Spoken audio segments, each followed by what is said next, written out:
अस्सलाम वालेकुम। चेहरे के गैर ज़रूरी बाल ख़त्म करने का बहुत ही आसान और अच्छा नुस्खा।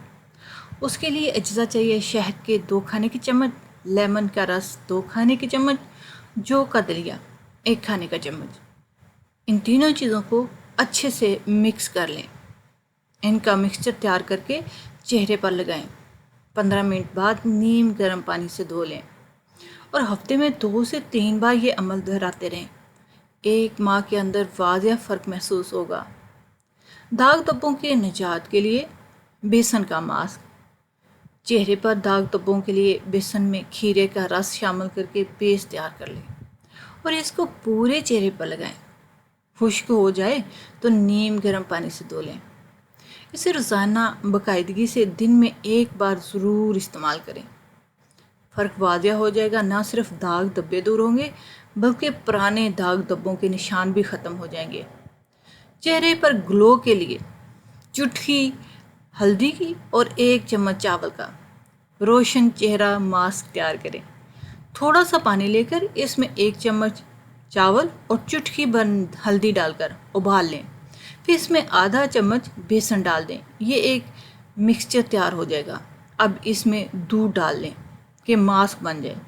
इस मास्क को 20 मिनट तक चेहरे पे लगा रहने दें। इंशाल्लाह मुंह धोने के फ़ौरन बाद रिज़ल्ट आ जाएगा। ईद से पहले अपने चेहरे को खूबसूरत बनाएं। वाइटनिंग फेस पैक तैयार करें और वो भी घर में ही। बेसन में लेमन जूस डाल दें, क्रीम और कच्ची हल्दी मिक्स करके गाढ़ा सा पेस्ट बना लें। क्रीम मतबलाई और चेहरे पर इतनी देर तक लगा रहने दें कि मास्क खुश्क हो जाए, बल्कि हल्के हाथों से रगड़ रगड़ कर उतार लें और फिर पानी से धो लें। आपकी रंगत चमक उठेगी, रंग भी गोरा होगा और चेहरे के गैर ज़रूरी बालों का भी खात्मा हो जाएगा। नरम मुलायम बेदाग और चमकदार जिल्द के लिए घरेलू टोटका: जौ या मक्की का आटा और आधा चम्मच हल्दी पाउडर पानी में शामिल करके इसका पतला सा पेस्ट बना लें और फिर इसे अपने जिस्म पर लगाएं और आस्तगी के साथ स्क्रब करें। इसको नहाते वक्त लगा लें। इसका बाकायदा इस्तेमाल ना सिर्फ मुर्दा खुलियात को हटाने में मावन साबित होगा बल्कि इससे जिल्द भी बहुत नरम व मुलायम, बेदाग और चमकदार हो जाएगी।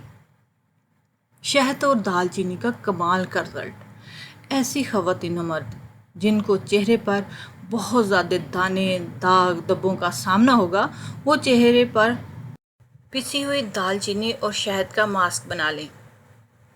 इससे इनके दाने दूर हो जाएंगे और दानों का बैक्टीरिया भी साथ ही ख़त्म हो जाएंगे।